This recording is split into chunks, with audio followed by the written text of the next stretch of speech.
Hello mga ka-fighters, it's me Virginia Tamala and today is day 15 na natin sa 365 days in 2025. So this time is madaling araw na, it's already like 2 a.m. in the morning.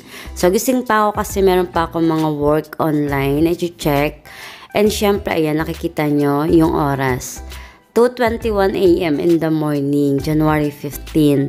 And syempre, work mood pa rin tayo this time. Pero light lang yung work natin. Hindi naman sobrang dami yung gagawin ko. And work online lang tayo. So, ayan. Chine-check ko din yung mga ibang items. Ayan, yung mga return. Yung dapat kong... Yan, mga chine-check ko. Yan yung mga order ko sa TikTok ko na VLT shop. Ayan, nag-live po ako doon ng 3 to 4 hours a day. Syempre, UAE lang po siya. And this time is, ayan nga, dahil gising pa ako, hindi mawawala yung alaga kong pusa this time. Gising na gising pa rin siya, ayan. Hinihintay niya ako matulog.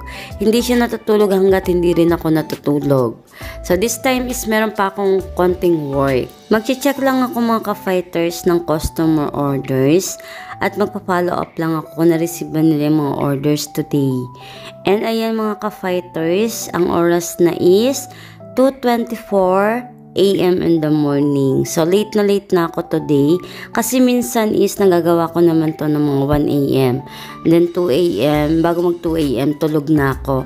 Pero this time is medyo marami akong ginawa.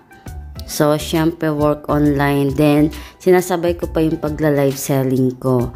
So, ayan, very supportive yung aking alagang pusa. Hindi rin siya natutulog hanggat hindi ako tulog.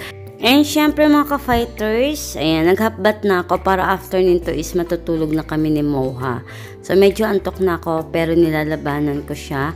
And, sa mga sumusuport pala sa akin sa live games ko sa TikTok, at sa mga sumusupport sa post ko, sa pages ko, shout out. Ayan, shout out din sa mga MLBB lovers dyan. Dahil alam naman nila na hindi lang ako nag-vlogs, kundi nag-games din.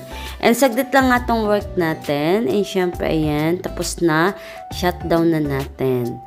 Finally, tapos na yung aking work. So, super saglit lang naman yun. 10 to 15 minutes lang. And syempre, mga ka-fighters, tingnan nyo si Moha. Antok na rin talaga siya. And alam niyo na rin na tapos na kagad ako. So, ngayon is magti 3 a.m. na. Matutulog na kami ni Moha. Ayan, tingnan nyo. Nakaidlip na siya ng konti. And thank you pala sa mga nanonood ng mga daily vlogs natin. So, mga fighters, thank you for watching. Bye-bye!